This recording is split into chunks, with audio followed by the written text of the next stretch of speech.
వాక్యం బాగా తెలిసిన ఒక తల్లి దగ్గరికి ఆ తల్లి రాజుల కుటుంబంలో నుంచి రక్షించబడింది. వాళ్ళ బంధువుల్లో ఒకళ్ళు అన్నారట, ఏమమ్మా మనమేంటి రాజుల కుటుంబంలో పుట్టిన మనం ఆ యేసు ప్రభు దగ్గరికి వెళ్తామా?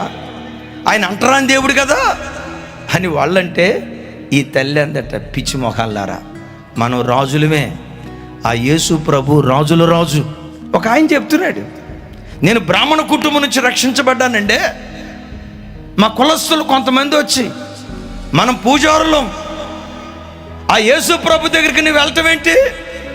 ఈయన అన్నాడట, మనం పూజారులం అయితే యేసుక్రీస్తు వారు ప్రధాన పూజారి, ప్రధాన యాజకుడు. ఇంకొకరి దగ్గరికి వచ్చి ఒక ఆయన అన్నాడట, మనమేంట్రా కాపుల కులం నుంచి రక్షించబడిన మనం ఆ యేసు ప్రభు దగ్గరికి వెళ్తాం ఏంటంటే, ఓ కాపులైన అన్నాడట, అసలు శిస్సులు కాపు యేసుక్రీస్తు ప్రభు అండి. యెహోవాను నేను దివారాత్రములు కాపు కాయుచున్నాను అంటాడు.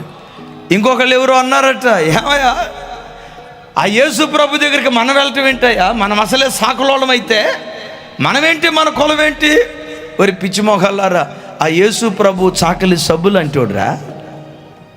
ఇంకొకళ్ళు అన్నారంట, మనమేమిటి కంసలోళ్ళం యేసు ప్రభు దగ్గరికి వెళ్ళటం ఏంటి?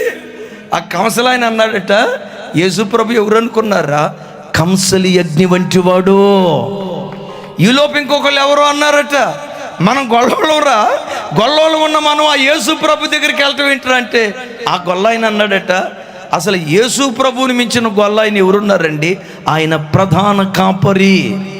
వారికే కాదు, నాసిక రంధ్రాలలో ఊపిరి ఉన్న ప్రతి మనుషునికి ఒక్కడే దేవుడున్నాడు. ఆ ఒక్క దేవుడే ఈ రాత్రి నేను ప్రకటిస్తున్న నజరేయుడైన యేసుక్రీస్తు. నా యేసు దగ్గర కులభేదం లేదు, నా యేసు దగ్గర జాతి భేదం లేదు. ఈ దేశస్తులు మాత్రమే నా దగ్గరికి రావాలి, ఈ దేశస్తులు నా దగ్గరికి రాకూడదని నా యేసు దగ్గర అంటరానితనం లేదు.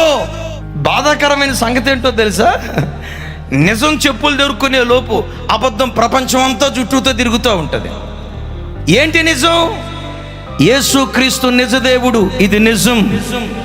యేసుక్రీస్తు సర్వ మానవాళి కొరకు తన ప్రశస్తమైన రక్తాన్ని చిందించాడు, ఇది నిజం. సర్వ సృష్టికి ఏకైక దేవుడున్నాడు, ఆ దేవుడే నజరేయుడైన యేసుక్రీస్తు, ఇది నిజం. లేఖనాల్లో రాయబడిన మాట, యేసుక్రీస్తు అందరికీ ప్రభు అయి ఉన్నాడు.